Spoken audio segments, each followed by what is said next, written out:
Welcome back, listeners, to BizBlend. I'm your host, Sana, and today we are diving into a topic that's uncomfortably real for most founders. And this is something which also is personally very, very interesting to me. Why so many of us run on what our guest for today calls it as dirty fuel? Things like fear, self doubt, and guilt, and how they can quietly sabotage sustainable success. And let me introduce my guest to all of you listeners, Andrew Poles. He knows this journey firsthand because he's a 3x founder who has built and scaled multi-million-dollar companies and coached over 10,000 founders, leaders, and teams worldwide. Now, hear me out, including those at NASA, Dell, and Netflix. But Andrew's story, listeners, it's more about than just the business growth. It's more about that shift from grinding yourself down to leading with clarity, purpose, and also confidence. So, if you are a founder or an entrepreneur who's been feeling like you have been pushing harder and harder, but you're never able to catch up, this episode is going to hit home with you. So, Andrew, welcome to the show, and I'm really, really looking forward to our conversation today. Thank you so much, Sana. It's a pleasure to be with you. Thank you for that great introduction, and I'm excited for our topic as well. Oh, definitely. Andrew, now if I look at this from a listener perspective, somebody who will hear it for the first time. Now you have,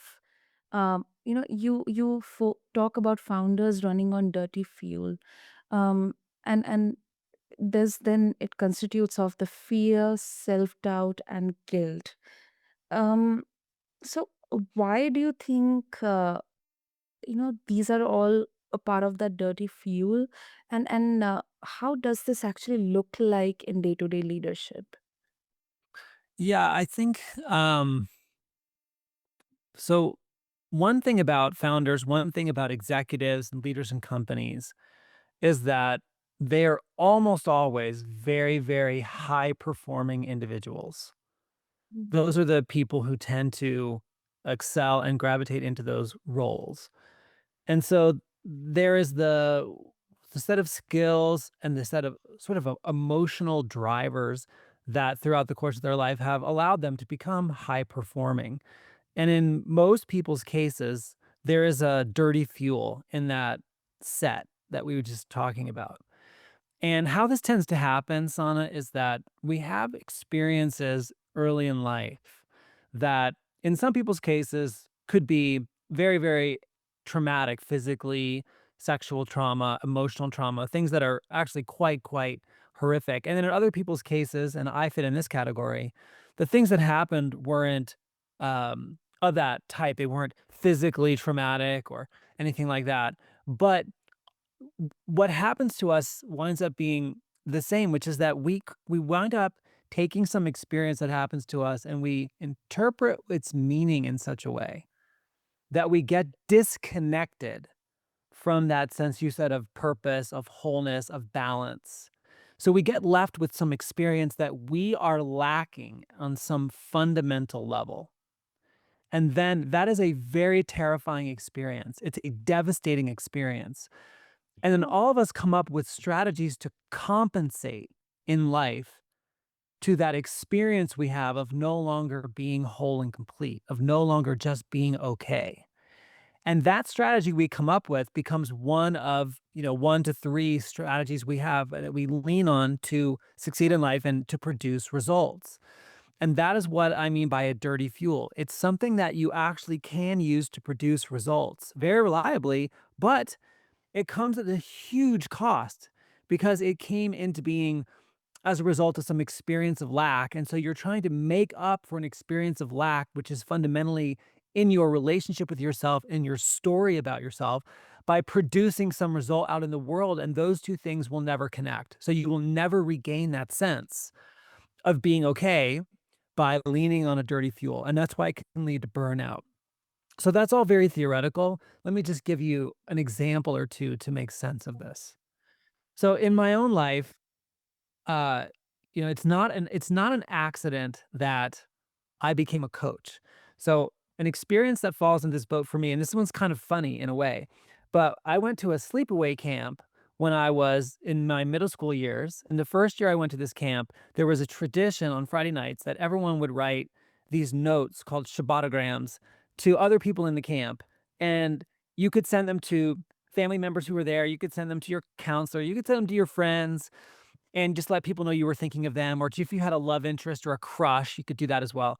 And so I sent out a bunch of them. I sent one to my sister, to my best friend, to guys in my cabin, to this girl I had a crush on. I sent out all these Shabbatograms, and I was so excited to see who was thinking of me, who was going to write me. And so when I got back to my cabin later that night to see who I had Shabbatograms from, I had one Shabbotogram, and it was from my sister. Okay. So I was about 10 years old. Okay, I was Mhm. devastated when I saw the one note and saw it was from my sister. Now, the Mhm. interpretation or the story that I made up about that was that nobody was thinking of me. Mm. And then I went further and said, I must be different. I must be somehow weird, or I don't fit in because I'm thinking of all these people and I'm sure everyone else is getting spotograms, but the only person thinking about me is my sister. And as a Mm. 10-year-old, the emotional impact of that on me, not of what happened, but of that interpretation that I came up with to explain what happened, it crushed my little 10-year-old heart. The feeling that nobody saw me or cared or was thinking of me was devastating. And so the strategy that I came up with to compensate for that experience of not fitting in and not being important to people was being helpful. So I knew that if I could help people, they would take an interest in me. Right. So it's not an accident that I became a coach professionally. I always wanted to do something that helped people. It wasn't always coaching. But as I was early on in my career, my need to help people so that they would see me and value me always had this undercurrent below it, this emotional undercurrent of threat, of fear that if I didn't have a great call, if I at any point stopped being helpful, they would just drop me like a hot potato. And this didn't just show up in business, it showed up in my early romantic relationships. I always had to be able to, somehow perform for the women I was dating. And that, of course, Mm. just kills off intimacy. So it's a very dirty fuel. It made me very successful, but Mhm. it really cost me a lot of emotional well-being. It pulled me away from my family, my drive to have to succeed, and I sacrificed time with my daughter when she was young, time with my wife. So I find that almost every single high performing executive that I coach has stories like this that they've never really looked into or dealt with that allow them to be successful on the one hand, but also drive them into an unhealthy mode of performing on the other. Wow. Well, I really you know uh, loved the fact that the inspiration behind becoming a coach, it kind of, or the trajectory that you chose in your adulthood, it kind of connected way back to a very innocent moment or event in your childhood. And yes, you're absolutely right. I mean, on one hand, if on one side of the coin, if we see, I mean, everybody appreciates a person who helps everyone, but then at the other end of the coin, it's like, you are helping everyone else out there, but what about yourself? And Yes. at first it may sound a bit selfish, but then it's just kind of pouring from an empty vessel. That's so well said, Sana. And one of the things about that I recently learned new words for was that sacrifice in a relationship doesn't actually work. Mm. So if you're in a relationship that's healthy, and in a healthy relationship, one of the things that would be there is that every party to the relationship, whether it's a business partnership, a marriage, whether it's a team of multiple people, if it's a healthy relationship, everyone wants everybody to win, and nobody wants to lose, or no one wants anyone else to lose. So Mm. if the only way that you can win is by me losing, then that ultimately doesn't work. So self-sacrifice doesn't actually work. What works is to build relationships where everybody wins.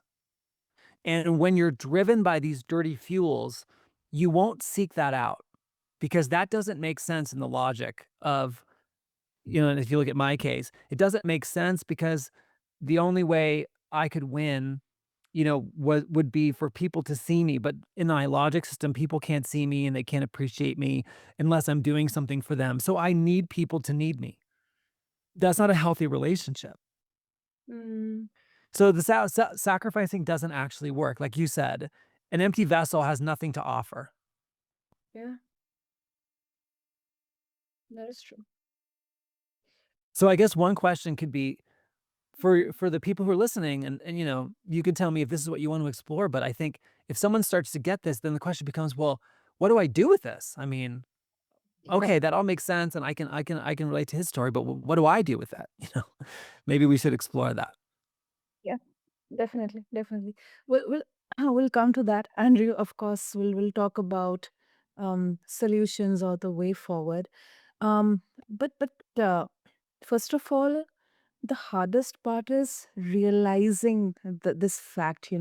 Now let's say uh, listeners, somebody who is a founder and entrepreneur among the listeners, they may connect with the story, but most of the times, and we have observed, I have personally experienced this, that the trickiest part is that we don't even realize, and especially for a Yes. founder who is completely, it's kind of business is running them. They're always available for everyone, for the business. It's how do you convince them, especially when they're in survival mode, that slowing down isn't going to tank their business, focusing on themselves isn't going to affect their business. Well, I think that is a challenging thing for founders, and I think one of the reasons why that is the case is because one of the challenges of being a founder, which is also true of being a CEO, even when you're not the founder of a business, is that every single thing rolls up to you, and you are ultimately accountable for the success or lack of success of the business. And so, in that sort of situation, it's so easy for people to experience the responsibility of that inside the belief and the framework that I have to do every single thing that it is possible to do to make sure that this doesn't fail or to make sure that this succeeds. And that very easily leads to driving yourself into the ground and overworking. So I Mhm. think it's a very natural pull when you are a founder and when you are a CEO, whether you are a founder or not. And I'm not saying it's not also a natural pull for other positions of accountability. I think it would be for any position of accountability that you take very seriously. So, um, I think the one of the tricks to this is that first off, you have to confront that you are never going to get everything done. Mm. And that's a lie that we tell ourselves. That we will, that we'll get it, that if we just work harder, if we just work longer, if we just keep grinding away, that we will at some point we'll get it all done. We'll at least get so close to enough of everything done that we will somehow stave off failure. And the truth is that you will never get it all done. Mm. And that's not like some kind of, I don't know, powerful perspective. That is mathematical. So if you took and made a list of every single thing you're thinking about that you want to do, and next Mhm. to that list, you put down how much time it takes to do that thing. Mhm. And then you include on your list that it takes time to transition from thing to thing, to drive here or there. It takes time to buy food, to cook food, to eat food. Takes time to sleep. We all need sleep. If you do the math, what you see is that there isn't time to get it all done. Now it's if you don't accept that fact, and that is a fact, if you don't accept that fact, then you're gonna live your whole life based on a lie that you tell yourself. And that's another form of dirty fuel, right? You tell yourself that you really, even if you don't say it out loud, even if you're not even fully aware of it, to even consider that you're going to somehow get it all done is a lie you tell yourself to get yourself to keep on working.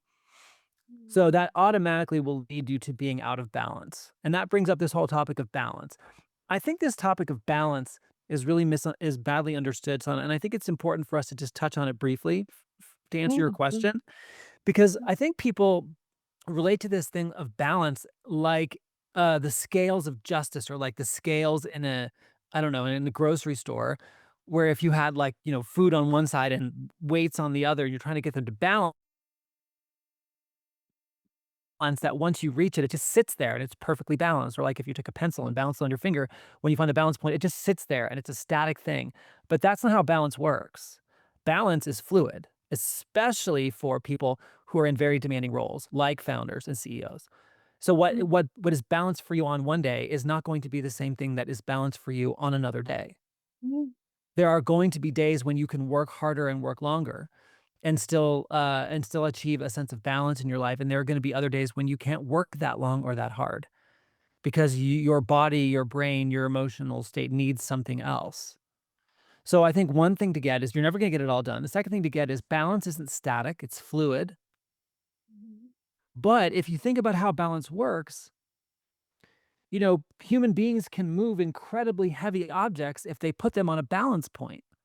Yeah. If they're on a balance point, they're very easy to move around. If they're out of balance, they take a tremendous amount of energy to move or to prevent from falling, etc. So, Yeah. one of the ways I work with founders is to have them get that what they're looking for ultimately is, at the end of the day, or what I call net net. At the end of it all, when you do all the adding and subtracting, you get your Mhm. optimal performance. You get your optimal output.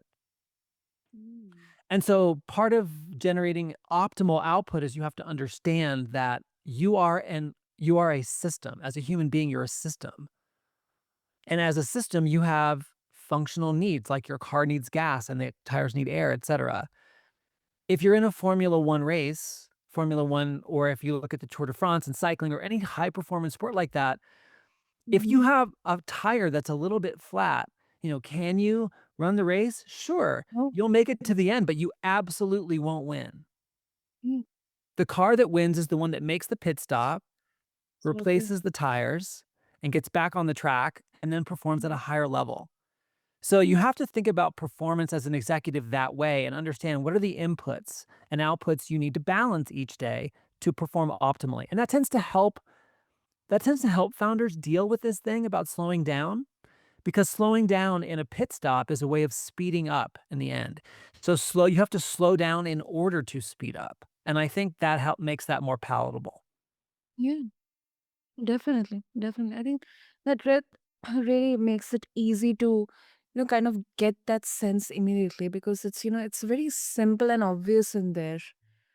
Um, and then, as you were mentioning about the solutions, now any specific, steps could be small steps that, someone can take to actually, uh, make that transition or leave from just being, a doer to kind of, thinking, becoming a CEO. Yes. I think of it as including, two or three key moves that people need to make. Okay. So one of them is appreciating that you as a CEO or you as a founder in your business are Mhm. like a flywheel. You are two interconnected gears. And when the gear that is you slows down or stops, then the business's gear also stops. So it's a flywheel.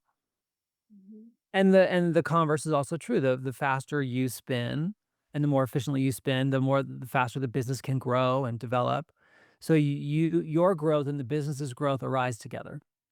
Mhm. So what does it take for you then to kind of optimize your part in that? Well, one thing is you have to realize that all of us as human beings have, like we started with, these unexamined stories that we came up with early in life that are driving our point of view and the way we experience situations and the ways in which we engage with those situations that have us burn dirty fuel. So you just have to realize that. And you actually have to go to work on discovering what those are and then dealing with them in a way that they kind of release their grip on you. And, there are multiple modalities that work with that.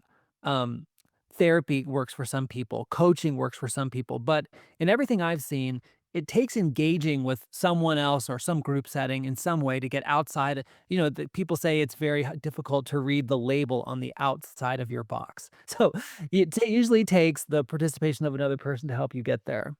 So I highly recommend founders get supported in that way. Be in a founder support group, be in a coaching group, do therapy, do something that helps you read the label on the outside of your box where it comes to those kinds of things. So that's one lever you can pull.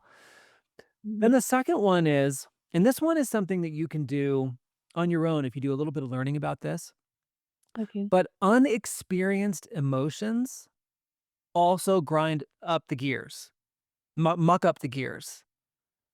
Okay. So, for example, Sana, founders tend to deal a lot with fear of failure, and we can tend to catastrophize Yes. events. Something happens, you lose a client, um, you lose a key employee, or you're Mhm. afraid you're going to lose a client or key employee, and it comes with a tremendous amount of fear.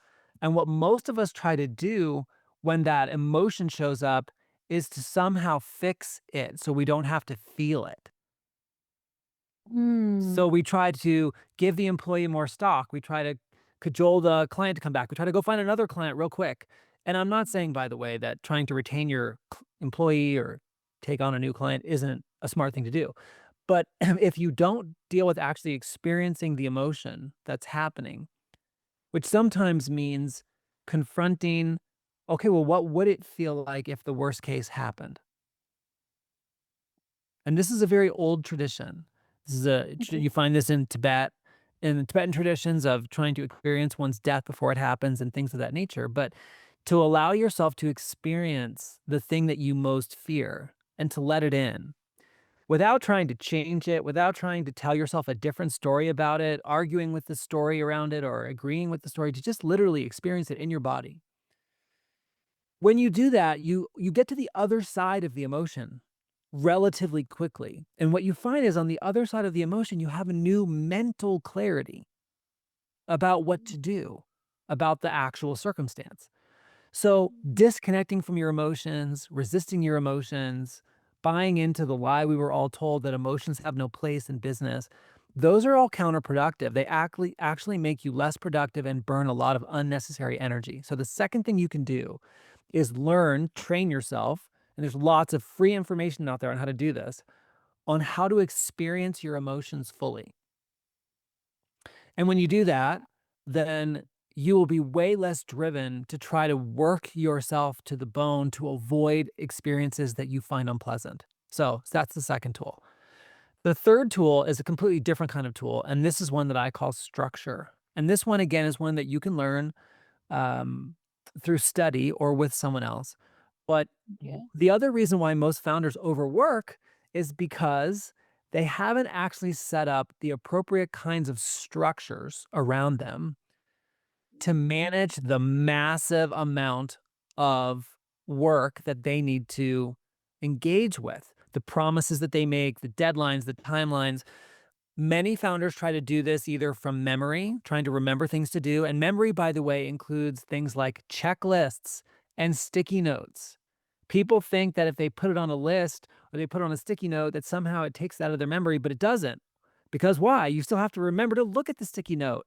You have to remember to act on the sticky note. You have to remember to look at the list, right? So you have to have a system that takes 100% of everything you need to do out of memory and puts it into something like your calendar, where all you have to do is look at your calendar and do what it says to do next, and do what it says to do next, and do what it says to do next. And when you do that, when you do those three things, when you deal with those stories and you learn how to really process your emotions, and then you get set up structurally so you know exactly what you're going to do today, no more, no less, then it is possible every day to work towards very close to what you could consider an ideal level of balance.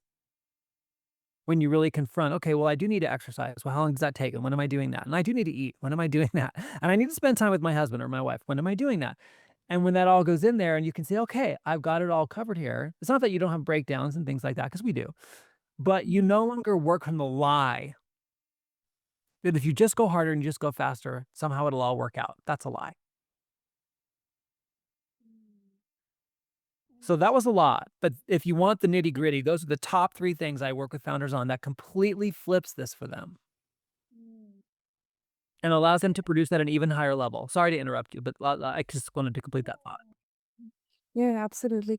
I mean, thank you for sharing these three, and Andrew, especially the second one. I mean, y- this observation is so right. I mean, because um, and it's not only for founders and entrepreneurs. Often, we do not want to actually face the anxiety or the fear. We just want to fix it and Yeah. deal with it, and just get on, move on with it.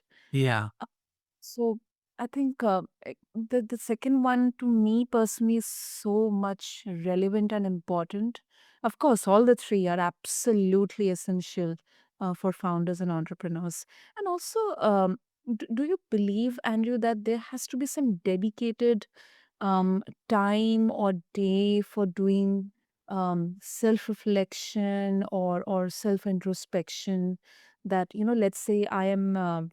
As a founder, I'm looking at my calendar and I'm trying to understand how much percentage of my day, or how many number of hours goes into this particular function, and then how much time I'm dedicating to my personal life, to my family. Do you think there should be some dedicated days for such kind of self reflection? Yes, I do. And I actually recommend that people do this for a little bit every day. And why that is, Sana, is because um I think anyone who says that um you can build something really meaningful, build a company, etc., without sacrifice, and I want to define that just so we're on the same page, but it says you can do that without sacrificing anything is telling you a lie. So, and what I mean by sacrifice really is that there are probably going to be times when you wish you could spend 24 hours in your day on your business and you could also spend the same 24 hours with the people you love. You would love to be able to do both, and you can't do both. And so all I mean by sacrifice is really another way of saying you have to prioritize what you are going to do and what you're not going to do. And if you don't take the time to really think about it, which I didn't do for many years, and instead what you will most likely do is react to what you are feeling emotionally. Oh my God, I'm afraid that I'm going to lose this opportunity. And then you will go and work really hard, regardless of the cost, to not lose that opportunity without having given it any real thought. Then what happens, and this is something, as I said, I lived through, is that you will look back and have regret about the meaningful things that you missed. So you can have, in my way of using the term sacrifice, and I don't love that word, so there's probably a better word, and you can help me if you can think of one, but you have to make trade-offs with your time. So Mhm. you wanna do that very thoughtfully, though, so that the other thing is that you get to choose where that line sits. You get to choose what you're gonna do with the limited time that you have, and that does require self-reflection. Is this really important? Is this event with my child important to me? Is this something I would regret if I missed? Great, I'm gonna do it, and then I'm gonna figure out what to do with this other thing with my business. And if you don't actually do that kind of self-reflection, including learning how to see your emotional reactions for what they are, instead of just reacting to your own emotions, instead of dealing with reality, you will never experience being whole or having balance or being in charge of your life. You will always be a victim of the demands of your business. And that is a really horrible way to go through life, in my opinion. Oh, hey, so Andrew, if our listeners they would like to connect with you, what would be the best way? So I'm very active on LinkedIn. So people can connect with me on my LinkedIn profile, which is just LinkedIn/Andrew Poles. And they can also connect with me on my website where there is a communication or send a message area on the landing page, and that's just andrewpoles.com. I'm very active both places. Awesome. I'll make sure to mention all the links in the show notes. And Andrew, this was such an enriching conversation. Um, and I mean, these are battle tested perspectives. So I'm really thankful to you for sharing this with all of us. Well, I appreciate the incredible work you guys do at BizBlend. Thank you for that acknowledgement. I totally received that. I appreciate it, and I listened to some of your shows, and I think you guys do great work. And I'm glad that I could be one of your interviewees and contribute to your listeners. I love founders. I love builders. I love the dreamers. I serve the dreamers and their dreams. So thank you for giving me an opportunity to do that. Absolutely. That is so thoughtful, Andrew. And thank you to all the listeners out there for tuning into BizBlend. Um, and don't forget to follow the show and share this episode with a fellow founder who could use a mindset reset right now. Until then, see you next time. Thank you. Bye.